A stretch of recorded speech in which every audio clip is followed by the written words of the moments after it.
Mitos de la humanidad.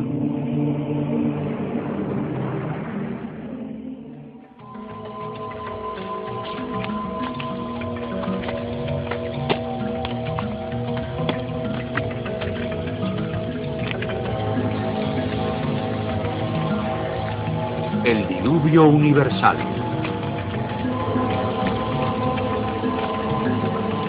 ¿Cómo comenzamos? ¿Dónde surgió la civilización?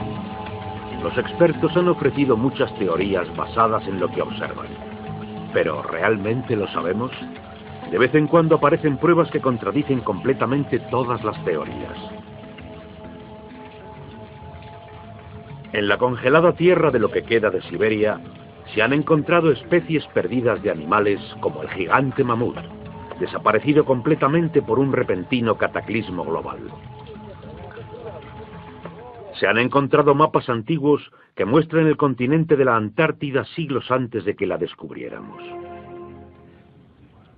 Este mapa, que es de hace siglos, representa la verdadera configuración de la Tierra de Queen Maud, que se encuentra aproximadamente bajo 1 kilómetro de hielo, y su verdadera configuración no se supo hasta 1949. Hace un siglo que un arqueólogo concluyó que la ciudad antigua de Tiwanaku, en Bolivia, era un observatorio estelar alineado con el Sol y las estrellas. A partir de ahí, calculó que su edad sería de unos 17.000 años. Su tesis fue ridiculizada hasta hace poco tiempo. La única corrección que haría es que ahora tenemos mejores medidas astronómicas debido a los satélites y ordenadores. Y supondría que la fecha debe ser de hace unos 12.000 años. Pero, aún así, convierte a Tiwanaku en la ciudad conocida más antigua sobre la faz de la Tierra. Los geólogos descubrieron que la gran esfinge de Egipto ha sufrido una erosión durante siglos de incesantes e intensas lluvias. Dichas lluvias solo pueden haber ocurrido miles de años antes de los faraones. ¿Se construyó la esfinge mucho antes del comienzo de la civilización? La cuestión que aquí se plantea es toda la historia de la civilización. Puede que no haya transcurrido directamente desde el estúpido hombre de las cavernas hasta el más inteligente de nosotros, con nuestras bombas de hidrógeno y nuestra pasta de dientes de rayas. A veces las pruebas que se encuentran rompen todas las reglas. En este programa encontraremos gente que está buscando precisamente esas pruebas. Trazan nuevas teorías que puede que cambien nuestro punto de vista sobre el curso de la civilización del hombre. Esta enorme cara fue esculpida por el antiguo Olmes de México. Se cree que es de hace al menos 2000 años. Es indiscutiblemente africana y se supone que los negros no llegaron a América hasta después de Colón. En este libro, De la Atlántida a las Esfinges, el autor Colin Wilson reúne pistas que él cree que revelan las huellas de una civilización avanzada y perdida que existió antes de que comenzara la historia.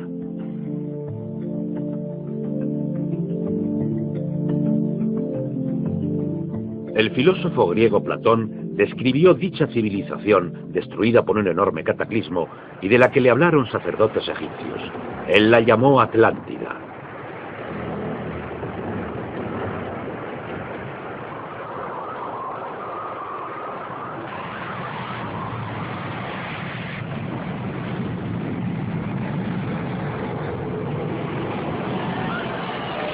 Atlántida, un enorme cataclismo.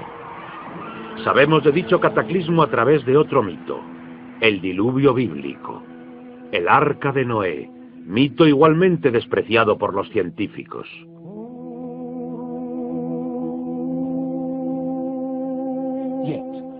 Aun cuando rechazan el diluvio bíblico y el Arca de Noé como una fábula, los científicos están ignorando el hecho de que a lo largo de todo el mundo hay cientos de mitos sobre el diluvio, aparte del de Mesopotamia o del hebreo, que cuentan la misma historia del desastre mundial que prácticamente eliminó a la humanidad antes de la historia escrita.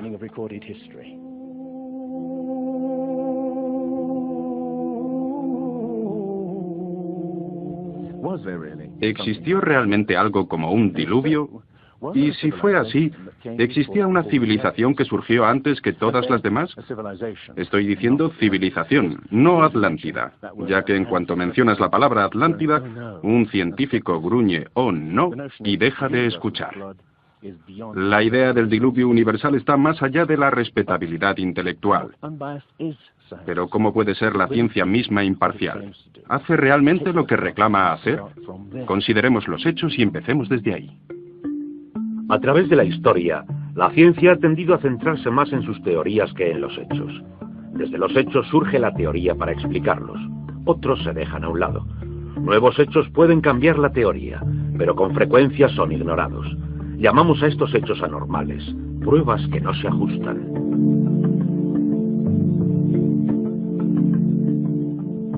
En su controvertido libro La arqueología prohibida, los científicos Thompson y Cremo muestran qué pasa con las pruebas que contradicen las reglas. En los últimos 150 años, estos arqueólogos y antropólogos han descubierto muchas pruebas, literalmente, a la vez que excavaban. Básicamente lo que encuentras es algo que nosotros llamamos un filtro del conocimiento. Esto es una característica fundamental de la ciencia y de la naturaleza humana. La gente tiende a filtrar quitando las cosas que no se adecúan. Así que en la ciencia te encuentras con que las pruebas que no encajan en el paradigma aceptado tienden a eliminarse. No se enseñan ni se discuten. Y la gente que dispone de cierta educación científica generalmente ni siquiera aprenden sobre ellas. De lo que estamos hablando, por ejemplo, se demostró en Iatlico, México, en 1996, cuando la arqueóloga Jan Steen McIntyre amenazó con cambiar completamente el punto de vista teórico convencional de que la humanidad es relativamente nueva en la mayor parte de la Tierra, que penetró en Siberia hace unos 30.000 años y definitivamente no en América hasta hace aproximadamente 20.000 años. En México, Jan Steen McIntyre descubrió herramientas de piedra y huesos humanos que fueron fechados mediante diferentes test científicos. Pensamos que teníamos un yacimiento antiguo. Esto fue en el 66 y pensamos que quizás eran de hace 20.000 años. Cuando finalmente teníamos las fechas, resultó que era de hacía 250.000 años. A decir verdad, hubiera sido feliz con la fecha de 20.000 años de antigüedad. Habría hecho mi carrera. Por aquel entonces era bastante naif y pensé, perfecto, me voy a quedar con estas fechas. Tenemos la información, tenemos los hechos. Expongamos los hechos y partamos de ahí. No me di cuenta de que arruinaría mi carrera. Se le han obstaculizado todas sus oportunidades profesionales desde entonces. Se cerró el yacimiento y le fue denegado el permiso para futuras investigaciones. Permanentemente. E incluso a principios de año, después de 3 décadas, los arqueólogos descubrieron huellas de humanos en Siberia de hace 300.000 años, fecha que Jan Steen McIntyre no considera improbable después de todo. No es necesariamente una conspiración deliberada en el sentido de que un grupo de personas se reúnen en un cuarto de fumar y deciden, vamos a engañar a la gente. Es algo que sucede automáticamente dentro de la comunidad científica. Cuando una prueba dada discrepa con la teoría predominante, entonces automáticamente se deja de hablar de ella. No la divulgan. Y eso significa que la ciencia no progresa de la manera que uno esperaría.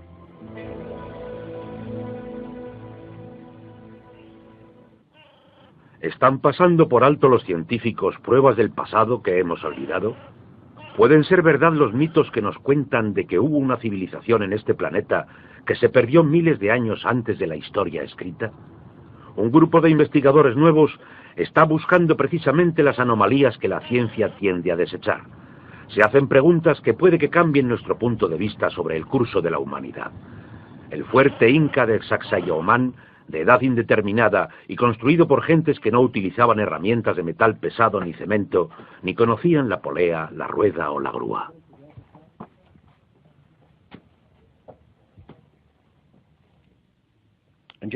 Mira esta piedra.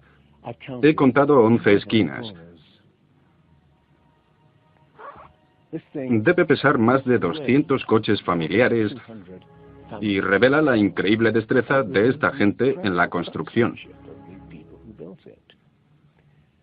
Estas cosas revelan también algo más. Una increíble habilidad para manejar cosas de este tamaño. ¿Cómo demonios consiguieron subirlo ahí? Bolivia. Las misteriosas ruinas de Tiwanaku. Similar destreza. Habilidades de construcción avanzadas. Lo que es inexplicable. Las piedras que dan a este lado están perfectamente colocadas. Cogimos una aguja e intentamos insertarla en cada punto a lo largo de la unión. Y era imposible insertarla.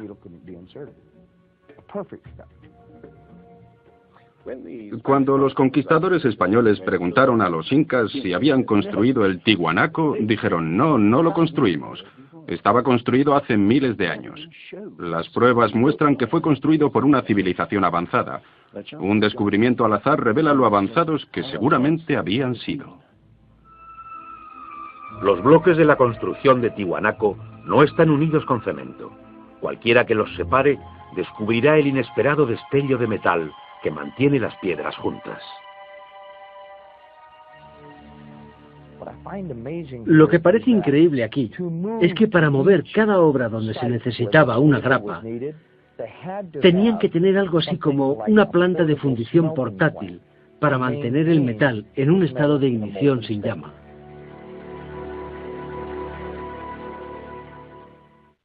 Y aquí hay un uso similar de las abrazaderas de metal y piedras unidas perfectamente, como esta en forma de L, con la misma ingenuidad. ¿Perú? No. Estamos un continente más allá, en África, Egipto, tierra de las pirámides. Las 3 pirámides de Gizeh, maravilla del mundo antiguo. El triunfo de otras gentes que no conocían la rueda, la polea o la grúa. ¿Cómo fueron capaces de hacer un trayecto tan alto con bloques de construcción de 100 toneladas? Es una proeza que la tecnología moderna tampoco puede explicar ni imitar. Soy ingeniero, y puedo decirte que subir tan alto bloques de este tamaño requiere una grúa especial. Entonces, gente que no tenía estas grúas especiales, ni siquiera una simple polea o una rueda, y utilizaba herramientas de cobre, ¿cómo pudieron hacerlo? Bobal cree que la gran pirámide de Gizeh fue algo más que una tumba que delata un nivel inexplicable de alta tecnología. En su libro sobre el Génesis, Robert Bobal y su coautor Graham Hancock enumeran muchas proezas inexplicables. El experto en perforación Chris Dunn. Esta es una increíble obra maestra, un misterio. ¿Cómo lo hicieron? El sarcófago en la cámara del rey. ¿Cómo los constructores primitivos consiguieron hacer coincidir el contenido interior con el de la misma piedra del sarcófago hasta llegar al milímetro cúbico? Una proeza que requiere un conocimiento sofisticado de física, un misterio como la perforación misma. La manera típica de hacerlo primitivamente sería con un taladro de arco. Deslizarían la herramienta dentro de la pieza utilizando arena o diamantes. Para mí esto llevaría mucho tiempo, demasiados años para hacerlo. Entonces permíteme que te pregunte, ¿cómo crees que lo hicieron? Creo que tenían que utilizar algún tipo de herramienta eléctrica. Hoy día, si fuéramos a taladrar esto, introduciríamos el taladrador en el granito a una velocidad de 2/10.000 de milímetro por revolución del taladrador. Ellos introducían bastante más rápido que eso. ¿Más rápido? Investigadores como Chris Dunn se preguntan sobre el propósito de este instrumento en un fresco escondido. ¿Taladradores eléctricos? Parece una conclusión precipitada. Todavía rastros de taladradores de alta velocidad presentan misterios sin resolver. Ahora fíjate en esto. El increíble trabajo de precisión.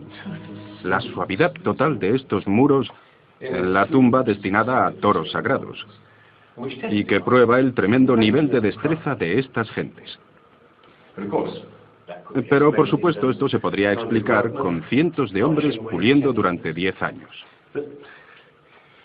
Pero, ¿qué me dices de un misterio de verdad? El misterio de los jarrones egipcios.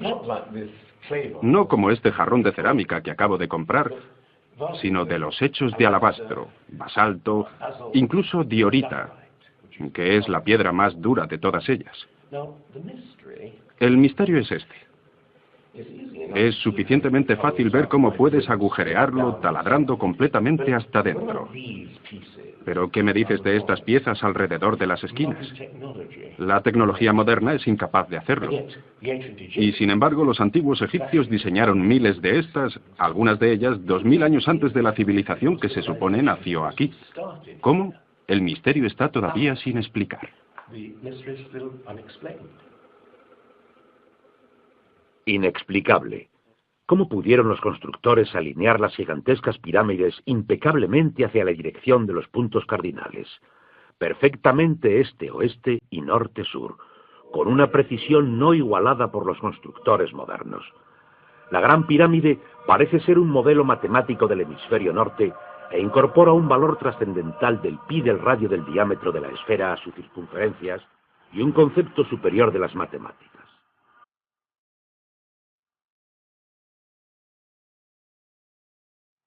Está claro que tenemos aquí un sistema avanzado de matemáticas y tecnología, en un momento en el que se suponía que no existía. Y para conseguir estos resultados, los antiguos constructores tenían que usar un ángulo de 52 grados. Cualquier otro ángulo no valdría. Pero nadie en Egipto conocía pi.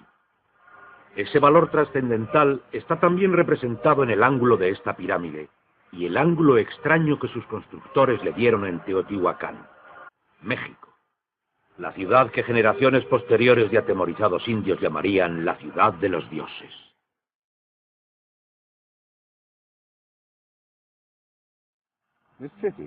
Esta ciudad fue más grande que el Imperio Romano. Lo que estamos viendo es una serie de cuencos que se llenaban de agua, cuya superficie suave y como un espejo reflejaba los cielos, y su murmullo servía también como avisador de terremotos. Estos templos en el lado opuesto se cree que representan cuerpos celestiales.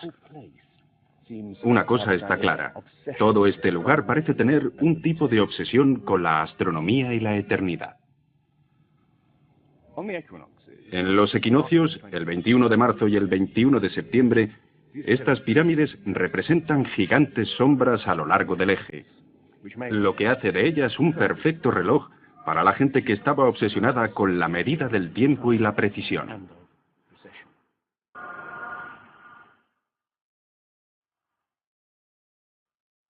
Como vinculadas por alguna fuente común, las civilizaciones antiguas alrededor del mundo dejan ver un sofisticado conocimiento de los cielos, lo que todavía tiene que explicarse.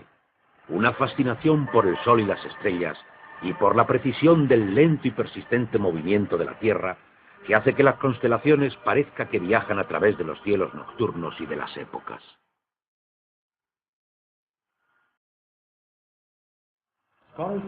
Los estudiosos afirman que los antiguos egipcios no tenían un gran conocimiento de astronomía, pero aquí se ve claramente su fascinación y conocimiento sofisticado del cielo. Mira las constelaciones del zodiaco: Leo, Tauro, Piscis, y aquí la constelación de Orión. Los antiguos egipcios vieron la constelación de Orión como su dios Osiris, señor de la muerte, los cielos nocturnos y el más allá. Bobal encontró pruebas del dios en todas las pirámides de Gizeh.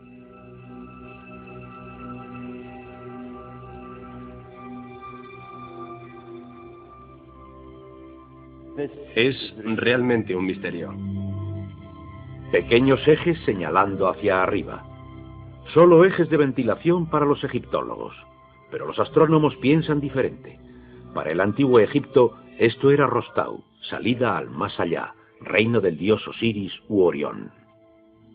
En el antiguo egipcio, Orión era Osiris, el gran dios de la resurrección. Esto es una reconstrucción del cielo en el año 2500 a.C., y fue increíble descubrir esto. Los rayos conducen a Orión y a la estrella Sirius o Isis, consorte de Osiris. En textos antiguos, Bobal encuentra que deben haber servido en ceremonias secretas para hacer que faraones muertos resuciten como estrellas en la constelación de Orión. Uno de estos textos dice: «Oh rey que viajas por los serpenteantes canales de la Vía Láctea, al lugar donde Osiris reside». Bobal cree que Osiris tenía importancia tan crucial para los constructores que construyeron las pirámides de Gizeh, exactamente como las 3 estrellas en el cinturón de Orión. Aunque parezca increíble, esa correlación fue solo el principio. Descubrió que los antepasados habían dado nombres de estrellas a otras 2 pirámides contemporáneas cerca de allí. Miró entonces el desgastado plano y se quedó anonadado. La constelación de Orión, el dios Osiris, estaba colocada en la misma posición en el cielo que en la tierra. México, donde Teotihuacán presenta otro paralelismo. La leyenda llama a esta la ciudad de los dioses y sugiere su propósito de transformar a los hombres en seres celestiales. Como en Egipto con las pirámides de Giza, los mitos hablan de su significado como reencarnación en las estrellas. Este es el secreto de Teotihuacán.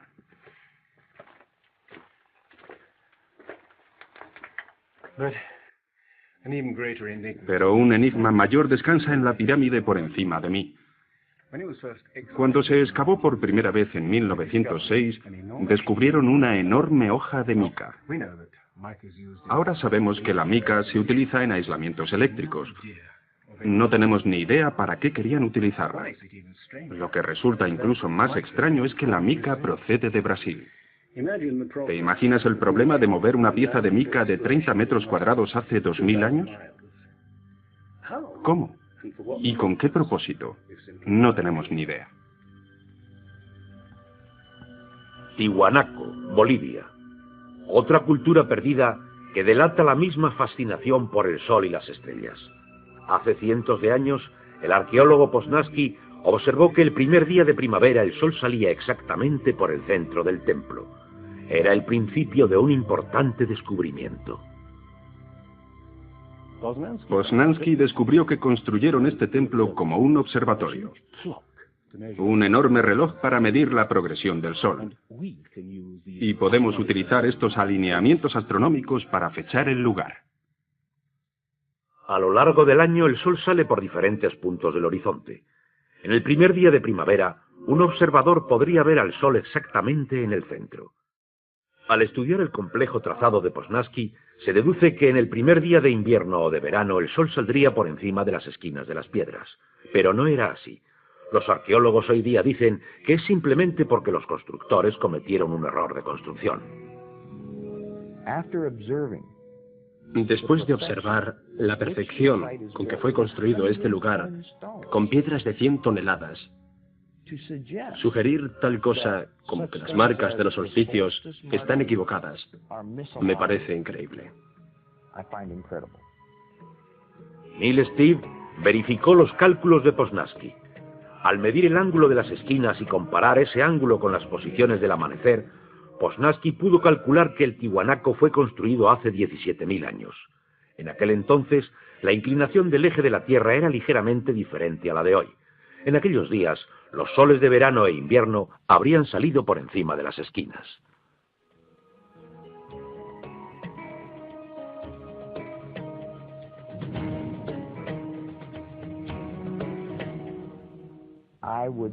Sospecharía que la fecha sería de hace unos 12.000 años. Y eso debería plantear a cada uno de nosotros un montón de preguntas sobre el origen de la civilización.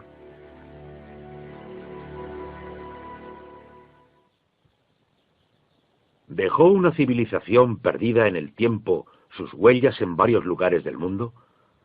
Sacerdotes egipcios contaron al filósofo griego Platón que dicha civilización había existido hace 12.000 años, pero según la ciencia, esta civilización no apareció hasta hace 5.000. ¿Podría haber aparecido antes?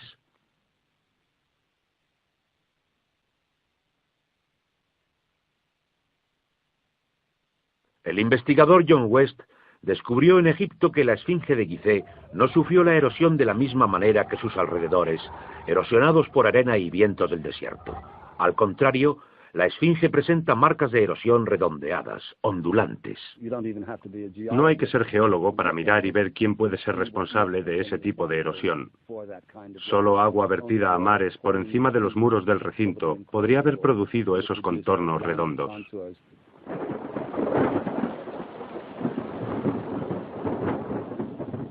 ¿Agua en el desierto del Sáhara? No en la época de los faraones. Para ello hay que retroceder hasta el final de la era glacial, unos 10.500 años antes de Cristo. Miles de años antes de que existiera algún faraón. Pero, ¿por qué tiene entonces la esfinge cabeza de faraón? La cabeza es desproporcionadamente pequeña. Vista particularmente desde el aire, se ve que el cuerpo de la esfinge es largo y aplanado, y la cabeza parece como un alfiler encima de él. Para nosotros esto es una indicación de que la cabeza ha sido reesculpida. En otras palabras, en un momento dado de su larga historia, la cabeza era redonda. John West cree que la esfinge fue originariamente un enorme león que un desconocido grupo de escultores esculpió en la roca miles de años antes de Cristo. Sufrió la erosión cuando al final de la era glacial cambió el clima causando lluvias incesantes durante siglos. Solo miles de años después esculpieron los faraones su cabeza a su propia imagen.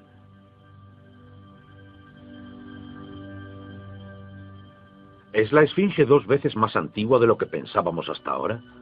Los egiptólogos ridiculizan esta teoría, pero los geólogos se limitan a decir que los hechos están ahí. Más extraño aún, según Robert Bauval, las pruebas astronómicas sugieren que las pirámides de Gizeh parecen todas ellas apuntar a esta increíble antigüedad. El trazado de Gizeh coincide misteriosamente con la posición de Orión en el año 10.500 a.C., cuando la esfinge parecía un león, su propia imagen en los cielos. Cuando Orión empezó una lenta ascendencia a través de las épocas señalando una nueva era. El ajuste de Orión a esa fecha distante corresponde precisamente con las 3 pirámides pequeñas detrás de las mismas pirámides. Y hay otros muchos hechos sorprendentes que proporciona la astronomía.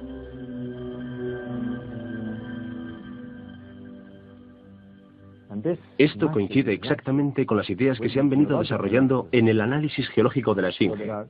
Así que hay justo 2 ciencias indicando que la esfinge podía ser de hace 10.500 años antes de Cristo.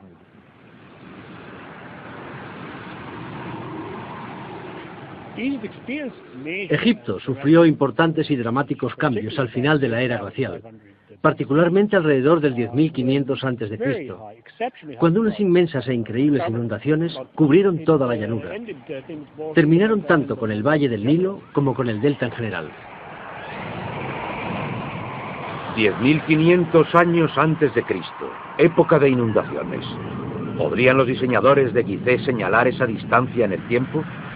La época en que el mito cuenta que el dios Osiris y sus ayudantes ascendieron del caos para traer los primeros frutos de la civilización. ¿De dónde venían?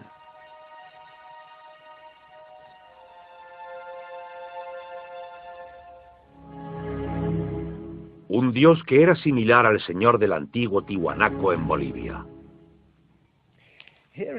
Aquí está el misterio de la ciudad de Tiwanaku, el dios al que veneraban. Alto, barbudo, descrito como blanco.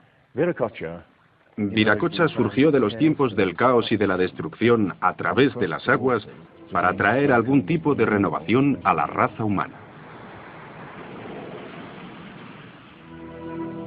El dios blanco Viracocha. En México se le llama Quetzalcóatl, que vino con otros para traer los primeros frutos del conocimiento. Su imagen está por todo Teotihuacán. La serpiente emplumada, símbolo enigmático del dios Quetzalcóatl, quien vino al este después de tremendos cataclismos para traer la civilización a esta parte del mundo. ¿Podrían los dioses como Osiris, Viracocha y Quetzalcóatl haber sido personas reales que vinieron de muy lejos? ¿Supervivientes de un cataclismo que había destruido sus hogares y civilización? La pregunta que nos hacemos es la siguiente. ¿Existió alguna remota civilización sin identificar que conectó Egipto, México y Sudamérica y dejó sus huellas, sin embargo, difíciles de identificar en un tipo de conocimiento? Tomándolo aisladamente, estoy de acuerdo, cada trocito de prueba revela poco. Pero consideremos todos estos elementos en común juntos. En ambas civilizaciones había enormes pirámides alineadas exactamente con los puntos cardinales, incorporando conocimientos avanzados de matemáticas. Ambas demostraron tener un conocimiento increíble de astronomía, expresado en los grandes monumentos sagrados que erigieron. Aunque no conocían ni la polea ni la rueda, ambas podían construir utilizando grandes piedras finamente unidas en un estilo único de construcción, con esquinas en forma de L y abrazaderas de metal. Y ambas culturas utilizaron el procedimiento de momificación para preservar y honrar a sus muertos. Aquí se encontró una nueva e increíble pista cuando la doctora Balabanova, de la Universidad de Ulm, descubrió para su sorpresa que muchas momias de Egipto contenían cocaína y nicotina, originarias de Sudamérica. Recibí montones de cartas que eran casi amenazantes, cartas insultantes, que todo eso no tenía sentido, que estaba fantaseando, que era prácticamente imposible, porque estaba comprobado que antes de Colón esas plantas no se encontraban en ningún otro sitio excepto en América.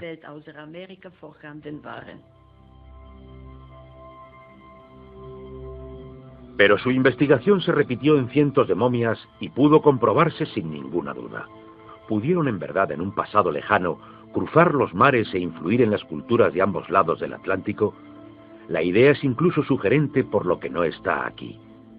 México, antigua cultura de los mayas.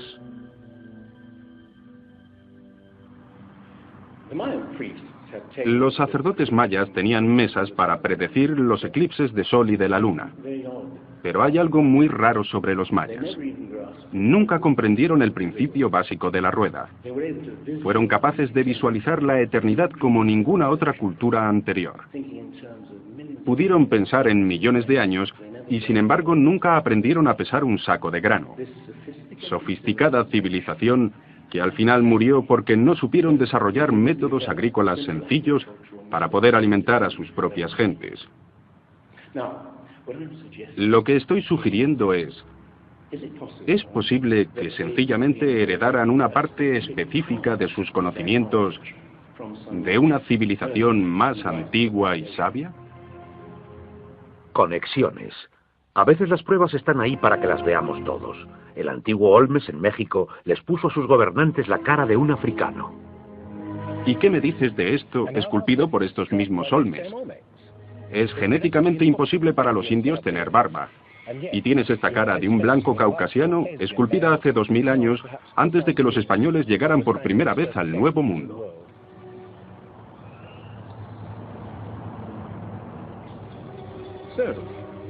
Caras de África y del Cáucaso, esculpidas muchos siglos antes de la llegada de Colón. ¿De dónde vienen? ¿Cómo llegaron hasta aquí? ¿Cómo llegaron a influir en la cultura más antigua de Centroamérica, la cultura madre de México? Todo lo que los arqueólogos saben es que de repente aparecieron, completamente evolucionados, alrededor de 1500 años antes de Cristo, sin señales de desconexión en el desarrollo. Esta gente, cuya expresión característica eran enormes caras esculpidas en piedra, cabezas de caucasianos y africanos, parecen haber aparecido de no se sabe dónde. Oaxaco, antigua ciudadela del monte Albán. Aquí, más al sur de México, se encuentra lo que parece el último registro de estos hombres misteriosos, ya que estas figuras esculpidas en piedra parecen ser las figuras muertas en batallas, desnudos, desesperados, la mayoría de ellos castrados. Esto puede ser el punto donde estos hombres desaparecieron de la historia. Entonces, ¿una sofisticada civilización de navegantes cruzó el Atlántico siglos antes de Colón? Hay, pues, otra parte de las pruebas. Estos mapas antiguos que sugieren que antiguos navegantes poseían un conocimiento del mundo que nunca antes se ha explicado. Un puzzle para los científicos a lo largo de este siglo. En 1513, el almirante turco Piri Reis planificó partes del mundo nunca antes vistas.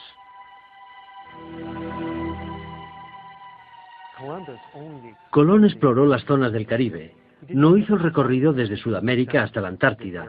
Nunca estuvo cerca de esta zona, pero estos mapas muestran todas esas características con bastante precisión antes de que Colón o cualquier otro explorador europeo hubiera alcanzado estas zonas.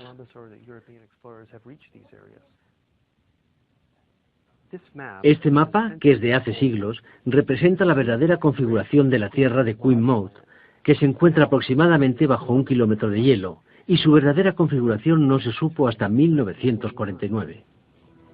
Inexplicable. Durante tiempo han considerado la extraña proyección utilizada. Se encontró semejanza a la utilizada en un submarino nuclear moderno que mide el mundo a medida que se mueve desde el centro de donde parte.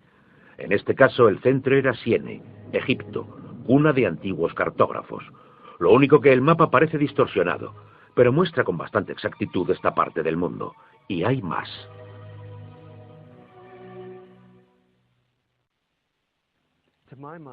Para mí, el aspecto más significativo del mapa de Peary Reis es el hecho de que describe las longitudes con bastante exactitud, algo que los europeos no fueron capaces de hacer hasta el siglo XVIII, y este es el siglo XVI. Distancias. Esta historia comienza en estas playas en 1707, cuando la flota inglesa navegaba desde el Mediterráneo hasta las costas de Inglaterra. En aquellos días era bastante fácil determinar a qué distancia estaba el norte o el sur, midiendo el ángulo que el Sol y las estrellas hacen con la superficie de la Tierra. Pero no existía tecnología para determinar a qué distancia quedaba el este o el oeste. Distancia. Bien, el almirante Sir Cloudesley Shuffle se enfureció cuando un marinero de un país del oeste le dijo que estaba a unas 20 millas más allá del este y era probable que naufragara la flota en la costa.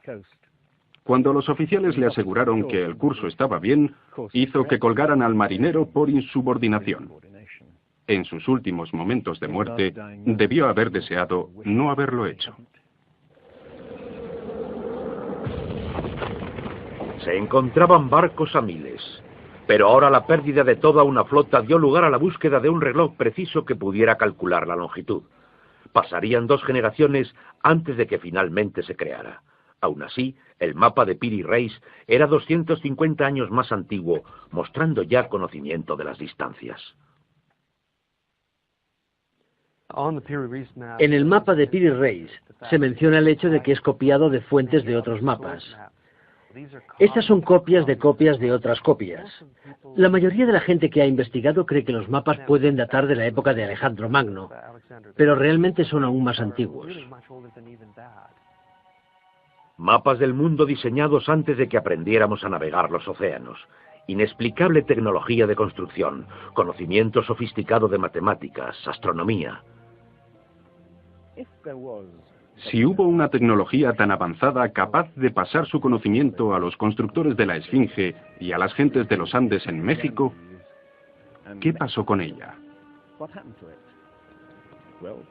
Platón dice que hubo una civilización tecnológicamente avanzada capaz de navegar por los océanos del mundo. Atlántida, descansando en un enorme continente. Al rechazar una civilización perdida, la ciencia rechaza igualmente la noción de una catástrofe mundial que la destruyó. Pero lo que nos cuentan Platón o la Biblia encuentra apoyo en otras partes. El Popol Vuh, el libro sagrado de los mayas, habla de unas enormes olas e inundaciones y de que los cielos se oscurecieron durante meses seguidos, de increíble frío, negras lluvias y granizo. Los hombres de la antigüedad hablaban de tiempos de caos, inundaciones y oscuridad, de donde los dioses surgieron para dar forma a las tierras de Egipto.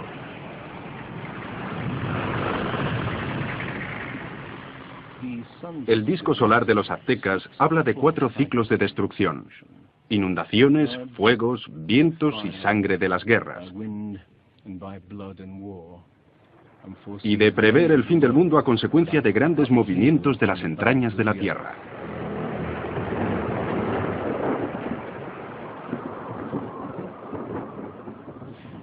Los mitos en otros lugares de la antigua América hablan de inundaciones y diluvios apocalípticos, de fuego de erupciones volcánicas y de terremotos. Hablan con inquietante realismo de un pasado que no pueden recordar claramente ni tampoco olvidar. Los estudiosos se inclinan a creer que la inundación es una fantasía de antiguos poetas. Pero supón que los estudiosos están equivocados. Supón que una serie de catástrofes naturales terribles redujeron a nuestros antepasados a unos pequeños grupos que vivían muy lejos unos de otros y repartidos por todo el mundo. Lo que estamos buscando es una época que encaje perfectamente a los mitos como el zapato de cristal al pie de Cenicienta. Una pista, la Brea Tar Pit de California. Sepultura masiva de millones de animales, convertida ahora en atracción turística. En el fondo de la superficie se encuentra el Salt Lake Oil Field. El asfalto se escurre a través de las grietas y fisuras como un tremendo matamoscas que captura animales en el asfalto. Tenemos increíbles recursos aquí de animales atrapados de esta forma durante los últimos 40.000 años. Es como leer un libro de tiempos antiguos. Cuando los animales que abundaban nunca pensamos en absoluto que fueran originarios de América. Mamuts, elefantes, rinocerontes, osos perezosos gigantes, incluso caballos y camellos. Pero entonces una enorme catástrofe los hizo desaparecer, aparentemente en cuestión de décadas. Alrededor del 10.500 a.C., hace unos 12.000 años. Los animales grandes, cualquier animal más grande que un coyote, en gran medida se extinguieron en unos cientos de años. Sí, esa en efecto es una gran catástrofe.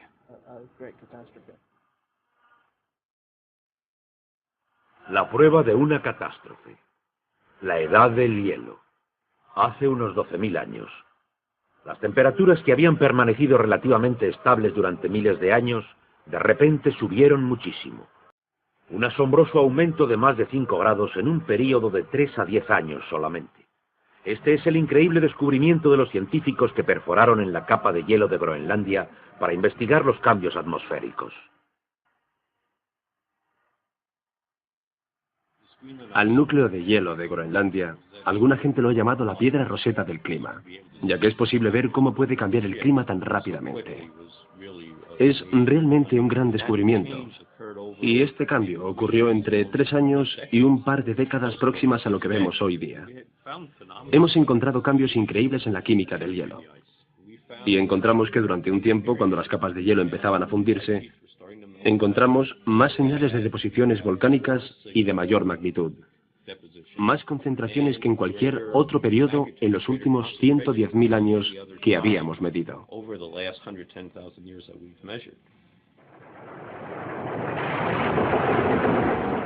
Movimientos volcánicos sin precedentes acompañados de cambios bruscos de temperatura y enormes inundaciones.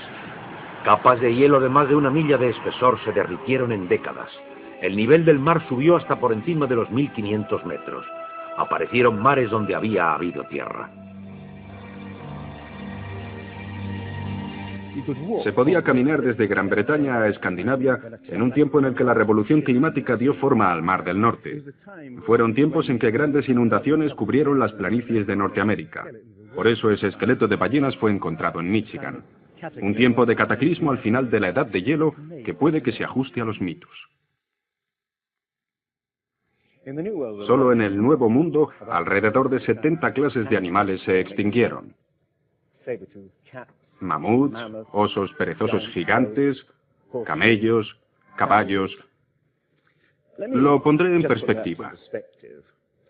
En los 200.000 años anteriores, menos de 1/3 parte de ese número desapareció para siempre. Y el mismo modelo extraordinario de extinción se repitió en Europa y Asia.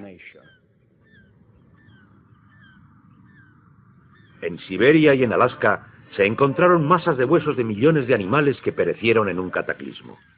El mamut gigante no fue víctima de los cazadores prehistóricos, sino de una catástrofe natural. A finales del siglo, cazadores siberianos se tropezaron con el cadáver de un enorme animal. Cuando se desenterró y transportó, se encontró que su estómago contenía plantas sin digerir procedentes de climas templados. El animal había sido totalmente congelado, más rápido de lo que cualquier moderno congelador es capaz. Lo que es cierto es que hace unos 12 o 13.000 años, un terrible frío abatió Siberia y no ha parado desde entonces.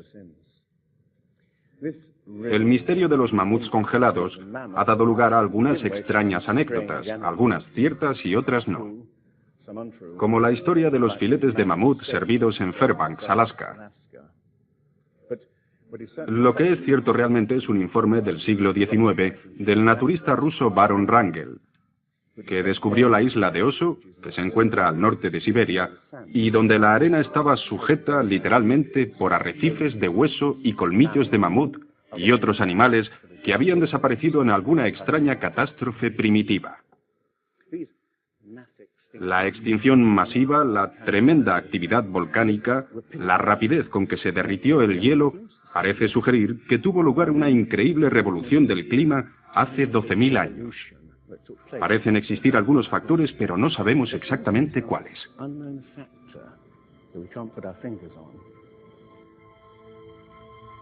El fin de la edad de hielo. ¿Qué es lo que hizo esta revolución? Aquí está la gran cuestión. ¿Qué produjo el cataclismo? Una de las mejores ideas que se han propuesto es del americano Charles Hapgood, que sugirió algo que llamó desplazamiento de la corteza terrestre, que significa que toda la corteza de la Tierra se cambió de sitio de repente. Toda la cáscara exterior de la Tierra es solo una tercera parte de la masa de la Tierra. Se perdió, se movió, como la cáscara de una naranja. Más fina que la cáscara de un huevo, la corteza de la Tierra se apoya en un líquido interior fundido. La teoría que rige la corteza de la Tierra es la de las placas tectónicas. Los continentes poco a poco se fueron separando a lo largo de miles de millones de años, aunque la ciencia rechazó esta teoría durante más de medio siglo. Y ahora igualmente rechaza la idea de que la corteza terrestre pueda moverse como una unidad. Pero un científico estaba fascinado con la idea. Si hubiera vivido más tiempo, se hubiera considerado más seriamente la teoría del desplazamiento de la corteza terrestre. Su nombre fue Albert Einstein. En resumen, esto es lo que expuso. Cuando di con el trabajo de Hapgood, me quedé fascinado. Era una idea tan simple, pero que explicaba un gran número de problemas. Hapgood tenía la teoría. La cuestión era cuál era el mecanismo que ponía la enorme cosa en movimiento. Y fue Einstein quien planteó la idea. La enorme cantidad de hielo acumulado alrededor de los polos pudo hacerse de 3 kilómetros de grueso. Hielo que se extendió hasta el centro de América.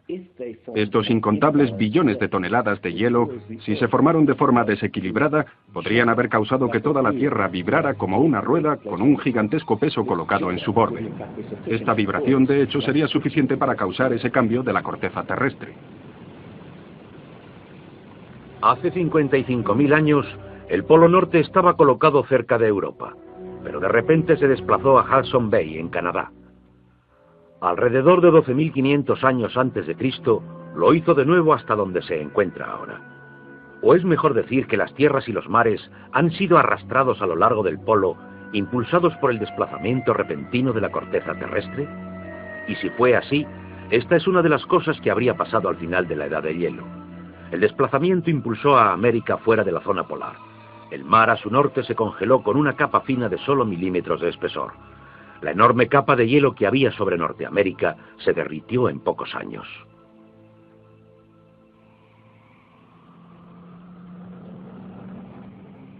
Lo que es interesante sobre la teoría de Hapgood-Einstein es que también explica bastante bien algunos otros mitos, bastante ajenos al mito del diluvio.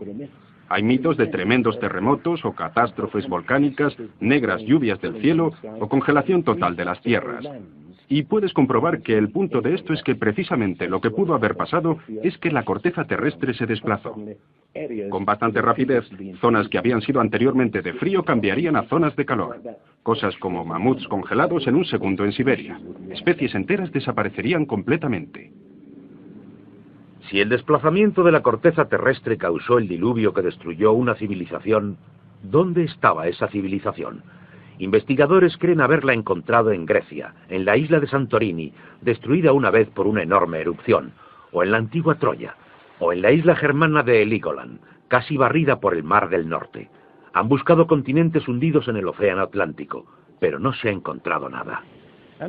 Y es exactamente este problema lo que ha echado por tierra la Atlántida de Platón como una proposición seria para serios estudiosos. Oceanógrafos han cartografiado los suelos submarinos y simplemente no existe ningún continente perdido. ¿O sí lo hay? En lo que nos cuenta Platón sobre la Atlántida, la describe con montañas en medio del océano. Y el océano verdadero es, por supuesto, el océano del mundo. Es más tarde cuando empezamos a dividir el océano en diferentes partes, llamándolo Atlántico, Pacífico, etc. En realidad, el mundo tiene un solo océano, y los mitos de alrededor del mundo son bastante explícitos sobre qué pasó. El Zen Vesta de la literatura védica Describe la isla no solo destrozada en un diluvio, sino cubierta de hielo y nieve.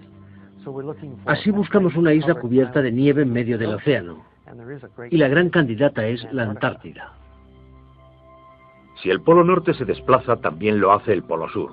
Flemeth cree que hace 12.000 años parte de la Antártida se encontraba en zonas templadas y podía haber albergado una civilización cuando el continente desapareció por el peso del polo.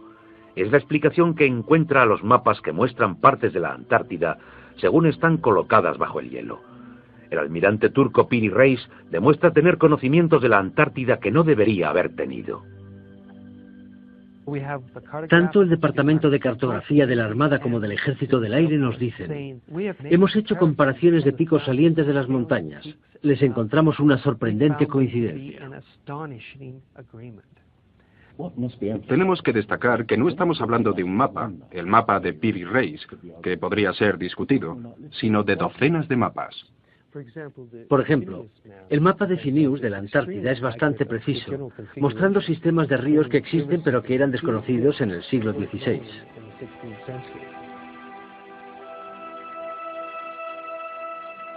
No se descubrió la Antártida hasta aproximadamente el año 1800. ¿Cómo pues pudieron los cartógrafos registrarla gráficamente? Solo según Flemeth, si lo hicieron de copias de mapas milenarios. Información que sencillamente no debería estar ahí. Hace solo unos 25 años que sabemos que debajo de la capa de hielo de la Antártida existen algunas islas, un continente, un mar congelado entre ambas. Sin embargo, la información estaba ya en este mapa. A lo que me refiero es que estas islas corresponden a esta zona, y los tipos de nevadas por aquí son muy intensas. Prácticamente nada por aquí. Estas islas de abajo de aquí se unirían antes de que se juntaran a la masa continental, por lo que hubo caminos por aquí durante varios miles de años. Y estos fueron probablemente caminos por aquí antes de que se juntaran. Lo que se describe aquí es algo que creo ocurrió hace unos 8.000 años, no posterior a 6.000 años antes de Cristo. No hay forma de saber cómo ocurrió, excepto suponiendo la existencia de una civilización que tuvieron ciertos conocimientos de cartografía y navegación, que fueron reinventados de nuevo en nuestra época. ¿Fue el comienzo de la civilización humana más antiguo de lo que pensamos? Se puede pensar que muchos elementos en este programa solo añaden insensatas sugerencias, que tomadas aisladamente pueden ser todas ellas discutidas. Pero si se ponen todas las piezas juntas, como las de un puzzle, se empieza a visualizar un modelo, como el que surge de los mitos. Una civilización que desapareció y fue olvidada mucho antes de la historia escrita.